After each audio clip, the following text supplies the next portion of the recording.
What's that, Lord? You're pissed off with the people of Israel? Why? Oh, they took your words out of context in the Old Testament. Yeah, they didn't read the New Testament, where what was quoted in the Old Testament was abrogated. And they pissed you off, have they, Lord? All right. Well, what do you want me to do? Oh, make a video about where they can go. Are you going to send them to hell, Lord? Oh, not yet. Oh, you want them to go to where? Texas. You want the people of Israel to up sticks and go live in Texas. Any reason why? Oh, what's wrong with, I don't know, England? Plenty of room over there, especially in the Irish Sea. They could all go to the Irish Sea, couldn't they? Yeah. So that's what Israel would look like if it was transposed over England. Oh, well, let's go back to Texas, is there? Yeah, there's plenty of room in Texas. Oh, you want to punish them? Oh, they've been bad boys. Oh, right.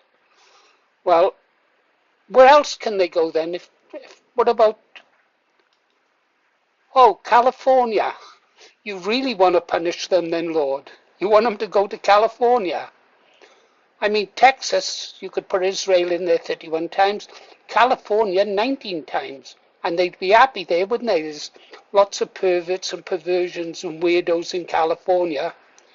A few more million wouldn't make any difference to California. Montana, yeah.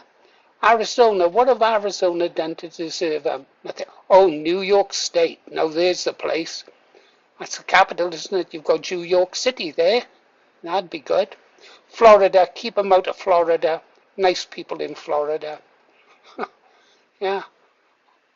You leave it up to them, will you, Lord? Oh, okay. Guys, doesn't matter what President Trump is saying. America's losing. Israel's losing. And if I was an Israeli, after the things that they've done to the people in the Middle East, I'd be looking to get out of that part of the world fast. Luckily for them, they've all got their dual passports, haven't they? Soon be seeing another exodus from Israel. And let's catch up on the news, is it, guys? He's gone batshit crazy, hasn't he? Trump revels in killing of Iran's leaders. War nears 2-week mark. New Iran leader vows to avenge the blood of martyrs. And his father, they killed his father, didn't they? I'd be a bit pissed off if someone killed my father. I'd be even more pissed off if someone killed my daughter in that school. Netanyahu makes veiled threat to kill new Iran leader. That goes without saying. He wants to kill anyone. Wants to wipe out all his neighbours to build his greater Israel. Biggest terror, war criminal. He's wanted by the Court of Human Rights or whatever it's called. Political pushback, questions at home.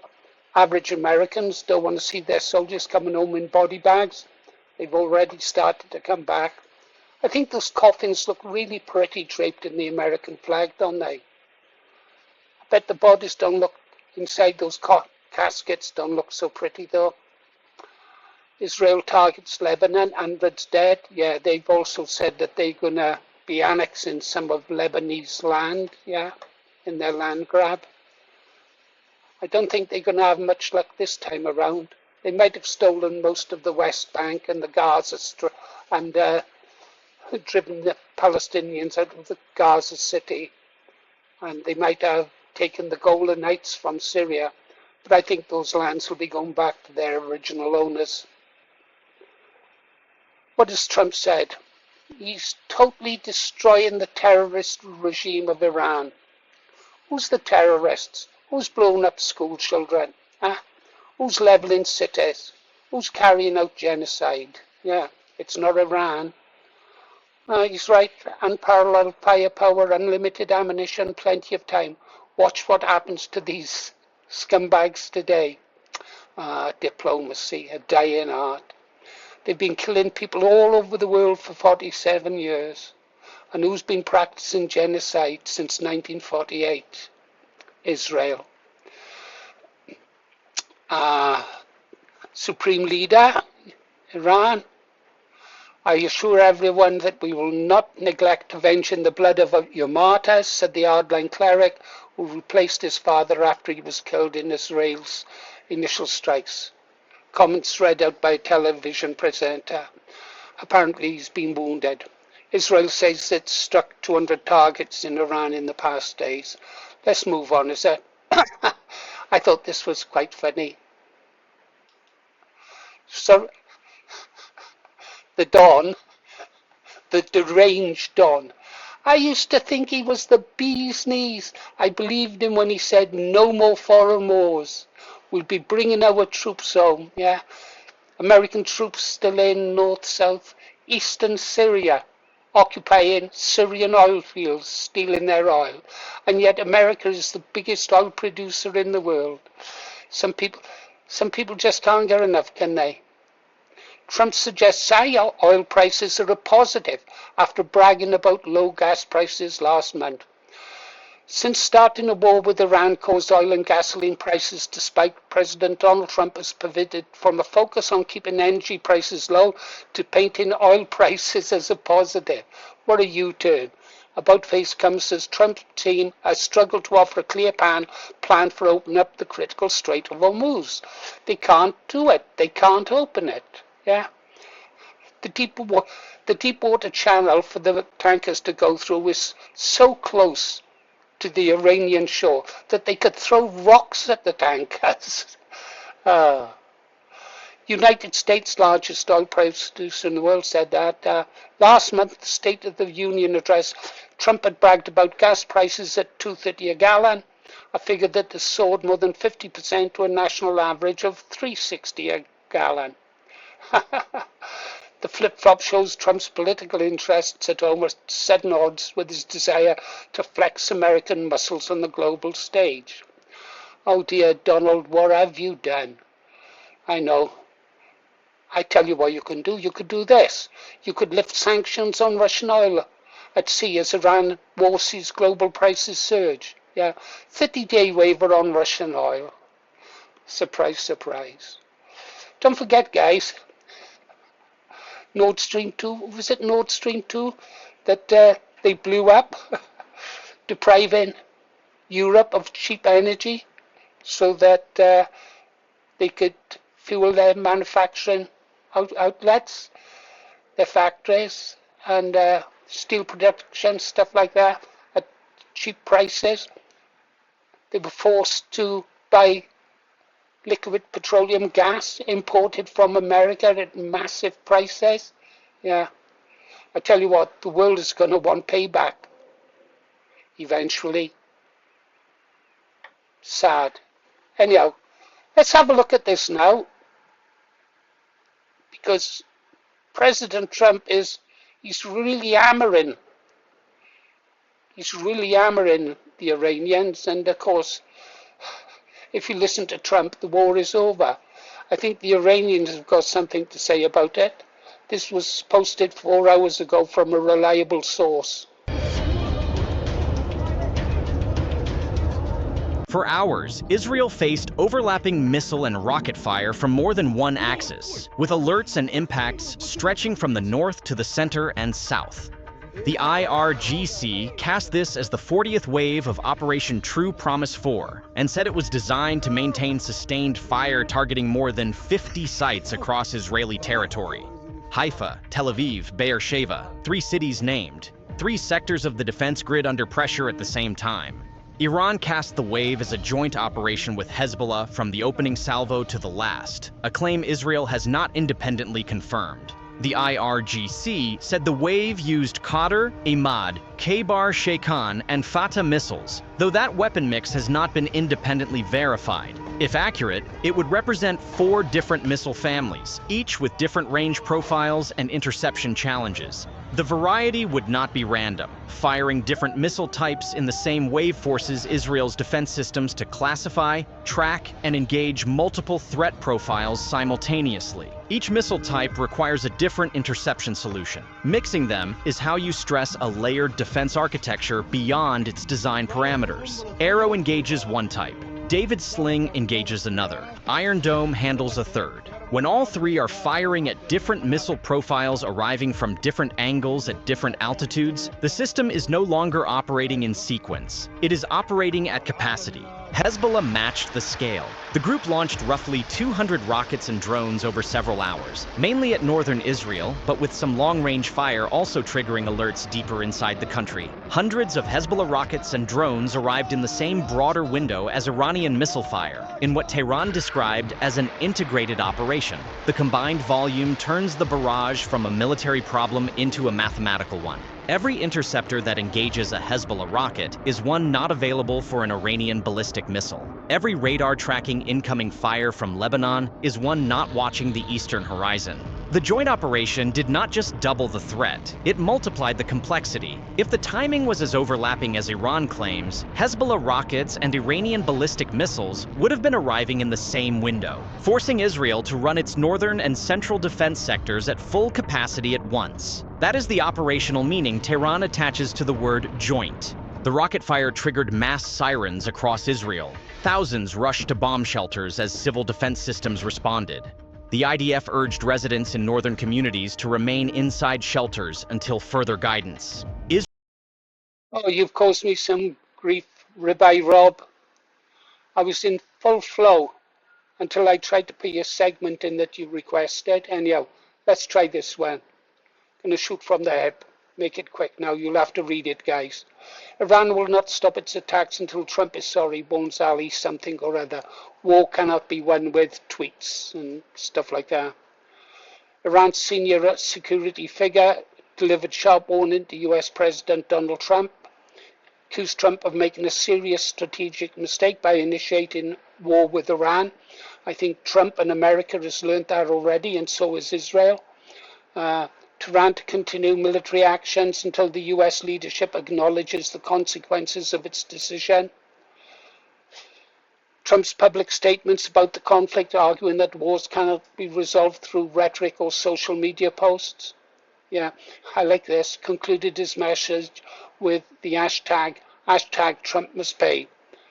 Trump says he is looking for a speedy victory. While starting a war is easy, it cannot be won with a few tweets. We will not relent until making you sorry for this grave miscalculation. Hashtag Trump must pay. Trump repeatedly declared that the conflict with Iran was almost finished. Yeah, finished for who though, Mr. President? Also suggested that the war will go on. American forces are currently striking Iranian targets more aggressively than before. I'm sure they are. Not making much difference to Iranian responses, who are given as good as they get, if not better. Israel and America are running out of defense missiles. Yeah, oil markets under pressure. Okay, that's out of the way. Right, I'm not going to muck around with the sound this time, guys. Oh. We're over on the bricklayer's voice. He is talking to some Iranians and a guy with an Israeli flag. Have a listen to this. Getting fed up with foreign issues overspilling on the slab of Great Britain. Concerns are for our... I'm a nationalist. I can see, but it's for my people. Now, I understand your trauma in Iran, but that doesn't mean we want to inherit it. I can understand. So better banking than Israeli and Jewish people do it. Yeah, this is what we're saying, okay, but so we have no control. So what we're saying why you don't have why you have no control? Because the influx of the culture coming here and dominating people. I doubt it. Israeli people are bloody smart. And yeah, but you doubt it, but they're helping you, your country. It's a contradiction. No, it's not. No, it's not because you are. You just said to me you need help from Israel. It's different thing that Israelis are bloody smart. Just look at the Nobel Prize from 150, 140 people got Nobel. Yeah, he's full of shit. I left a comment. I want him on the first flight out. Yeah, fetching our wars. I did speak about this yesterday. the Al-Quds March coming this weekend. I hope they beat shit into each other. I really do. Okay, Ribeye, that's all you're getting. Let's get back to this channel. Right. Pause, Paul, and be careful. Okay. Stay cool, Paul. Cool and Paul. Swagger like you was in the Navy again. Pretend. I remember walking across Paddington Station. I was going to a new ship. The bugger carrying my kit bag over one shoulder and a suitcase in my hand. It was bloody heavy. What I didn't know was that the guys on the ship I was leaving, I'd put 20 pounds of sugar in the bottom of my kit bag, so I was carrying an extra 20 pounds. It was really heavy, really heavy. I don't know if you've seen a naval kit bag. You see Jacks walking down the road with their kit bags over their shoulder and they're swaggering along, and inside they are groaning with pain. I know I was.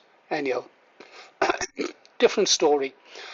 This morning I woke up and seriously it was snowing. Yeah. Well, it wasn't that bad, but it was snowing. That was taken from a couple of weeks ago. Notice the flag is still flying. Yeah, right. But yeah, the weather around here can be really strange. Okay, guys, so there we go. Which state do you think the Israelis will go to? I mean, there's 9 million of them there now. I remember years ago when their population was no bigger than that of Wales, which back then was about 2.5, 3 million. It didn't take them long to get to 9 million, did it? They come from all over the world. Israel encouraged them to go there, didn't they, with the settlements that they were building with American money. Beautiful. A lot of them are in bits of rubble now, but there you go. So they all come there looking for the good life in the sun. Yeah. Going to be the center of the world, center of the universe. Well, actually, that's Ebden Bridge, isn't it? So there's plenty of room for you Israelis in America. You could have 31 Israelis in Texas if you like. But to be honest, why don't you just go there, guys? Leave the Middle East to itself. Leave them to peace. You've tormented them for long enough and dragged the world into your wars. And seriously, Israel, we really have had enough of you now. Just go live in Texas, or better still, California. Texans are nice people. I don't see why they should have to put up with you. Go down to California, where they're used to dealing with crazy people. Okay, guys, you've been listening to Paul Morris, the Green Arrow, and I'm out here. Got darts this afternoon, so I won't be about. I'm going to give my wife a damn good thrashing, and then we're going to have a game of darts.